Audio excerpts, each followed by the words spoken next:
Hello there. Welcome back. In this episode, I am a little congested, and we're going to talk about handling your hurt feelings. How do we do that in a relationship? All of us get hurt, right? We've been hurt by a partner. We've been hurt by our kids, by our parents, by bullies, by other kids on the playground. We've been hurt in our teens and 20s. Maybe we had a breakup. So being hurt, getting hurt is part of the human experience. And the reason I wanted to talk about this today is because I see so many people get stuck in hurt feelings and they end up closing off and then their life is compromised. So I'm going to offer you a path forward because some of you are sitting there actually in self-protection from a hurt that happened a long time ago and you still haven't, you're still kind of walking around with a little bit of a guarded or closed heart. Okay. So let's talk about first what most people do when they get their feelings hurt. And let's then talk about what to do instead. All right. So remember, we've agreed already that to get hurt is part of the human journey. It's part of the human experience. So parents, you can't protect your kids from eventually getting hurt. And if we help children navigate their hurt feelings well, it actually leads to more secure relationships and greater resiliency. So hurt feelings are always an opportunity to become more resilient, more self-respecting, more confident, and stronger to meet the intensity of life in a very divided world. Okay, so we always want to start with like a more warrior mindset where I'm not going to let hurt feelings ruin my life. Like if we can have that mindset and we can have tools that are congruent with that mindset that we actually use, I think we're going to be better off long term, right? And honestly, it's attractive. People that can deal with hurt feelings and move through the feelings and then get back in relationship and continue to open their heart. Those people are, I think, the most attractive people out there. And I'm not just talking about physically. I'm talking about like they're just fun to be around. They're nice to be around because their heart is online. All right. Okay. So what happens to most people? We tend to move in two directions. All right. When we get our feelings hurt, we seek or avoid. Another way to think about that is avoiding is like sucking it up and moving on. Right. That's certainly what my dad taught me. Hey, we don't have time for hurt feelings here. Get over it. Get on with the day. Put a smile on your face. Right. A lot of us got some version of that. That's kind of an avoid, push it down, stuff it, make it go away. A seek mentality when we get hurt is more of I got to figure out the problem. I'm going to go in my head where it's safe, out of my body, out of my heart, and do my best to try to figure this out. What did I do wrong? Where did this relationship go south? I can't believe they did this to me. How did they do that? How could I didn't see it coming. And we ruminate. We begin to really spin out in our brain and our mind about the hurt, and which tends to make it worse in case you haven't noticed. It tends to make it worse, right? And either way, whether we kind of suck it up and avoid it, or we think about it nonstop and want to talk about it and we go to therapy, for example, we just talk about the other person and we vent, that's not moving the hurt feelings. Those two directions are keeping us stuck in an eddy, in a loop of some kind. Didn't we do this yesterday? I don't know what you mean. All right.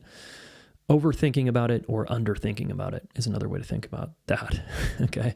I know for me, I got hurt pretty badly a while back, and I used mostly cognitive approaches to try to deal with it because it was pretty intense. And meanwhile, I had a protective heart. I closed my heart and I started to wall off. And I didn't want to put myself in another position where I'd be hurt again, right? You probably know what I'm talking about if you've ever had your heart broken. It's like, ooh, I'm going to avoid that. I don't want more pain. I don't want more hurt.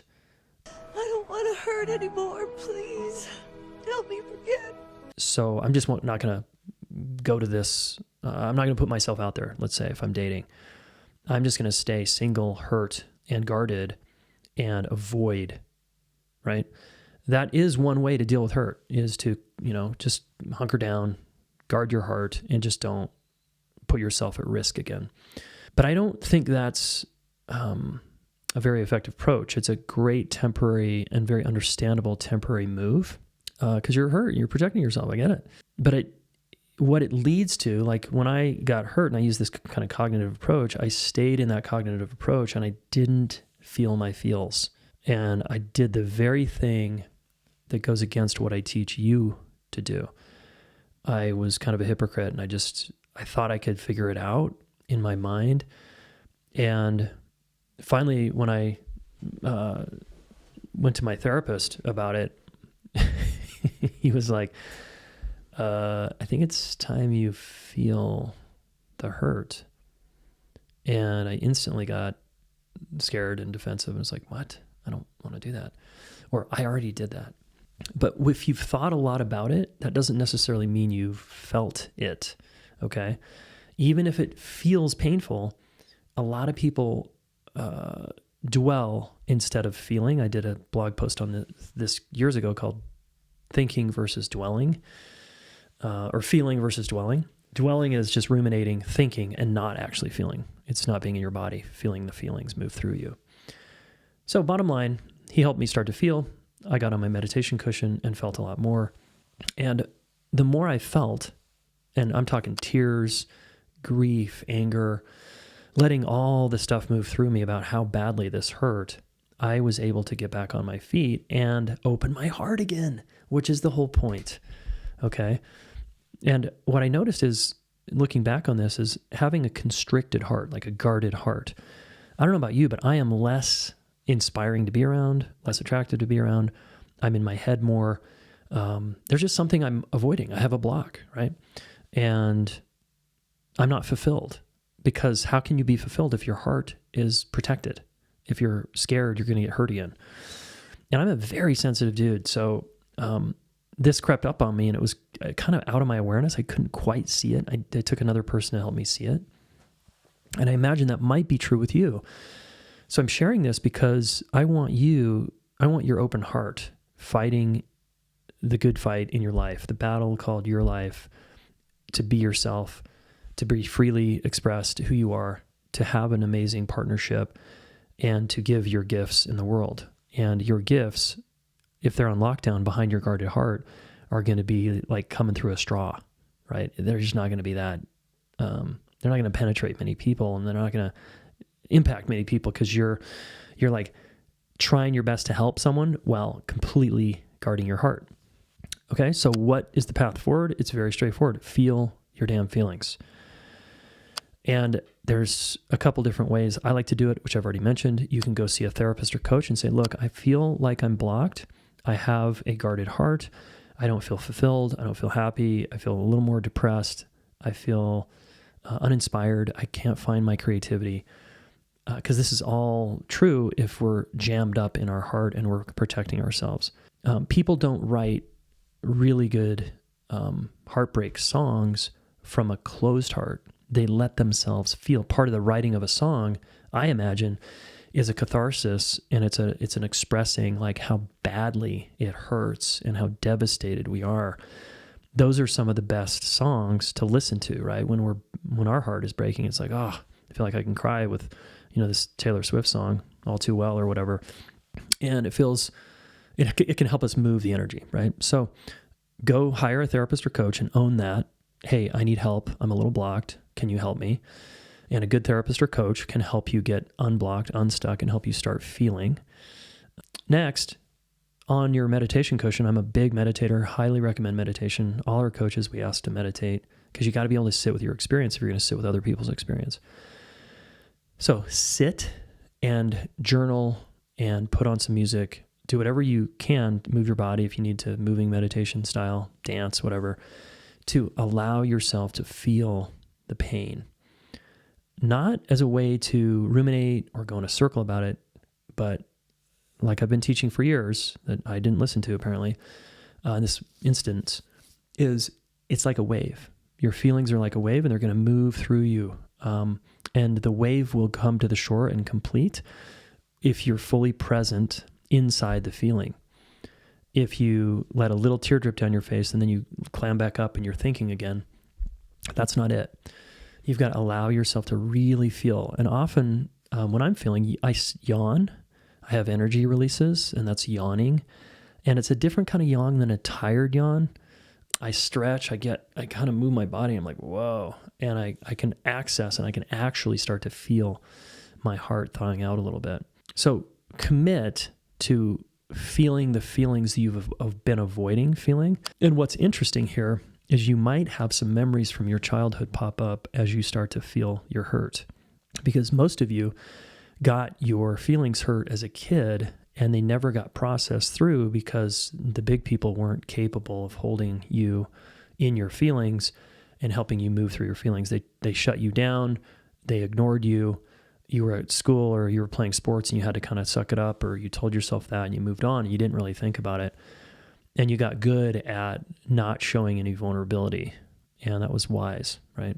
Like I was coaching this gentleman recently who is single and has been pretty jammed up around dating. And, to 5 minutes, I was like, well, okay, you're having a hard time feeling. Well, I was like, when did you get hurt? Like, when was the last time you got hurt? And he knew exactly the moment in his early 20s when he got hurt and basically chose to go on lockdown. And I was like, cool, have you dealt with that? And he's like, no. I was like, well, cool. If you want to date someone awesome, you're going to need to open your heart again. Why would someone want to date you if you're just going to stay blocked and guarded the whole time? That's going to attract a certain kind of person, yes. And you might be able to have sex with them and have a relationship, but it's going to be fairly shallow and meaningless because your heart is completely guarded behind a wall. I don't think that's great for you or your life or your partner, future partner. So start feeling, dude. And we began to work on that, and he began to get unstuck there. So feel those damn feelings. The world needs your open heart. And yes, it's going to close at times. It's okay. The work is to open it back up because your gifts and who you are, who you fundamentally are, the love you have for the world and for the people in your life is behind that wall in your heart. So moral of the story here is you're going to get hurt for the rest of your life on and off. The work is to feel all the feelings of being hurt, express it. And it's even more amazing if you can express it with another person. Let that move through you. And then you're more receptive and open again, right? And you're willing to risk getting hurt again because you care that much about yourself, your message, your art, whatever you want to put out in the world, okay? Because I want your heart. I think the world wants your heart. Your future partner, current partner, family wants your heart, all right? And it's a beautiful thing to attend to this part of your life. I know it has been for me. And it's tender. It's vulnerable, yes. And see if you can allow yourself to be seen in that by others. Because I think it's very healing and it's very empowering. Okay. Thanks for listening. And remember, as always, if you need help, feel free to hire one of our coaches. Come take Relationship Mastery, where you're guaranteed to feel your heart at some point during that course because it's so freaking hard and so confronting. So come check us out. We can help you. This is... we're often hurt by other people. That means we need to heal in the context of being around other people. Yeah. Okay. Thanks. And subscribe to my YouTube channel, and we'll see you in the next video or in the next podcast.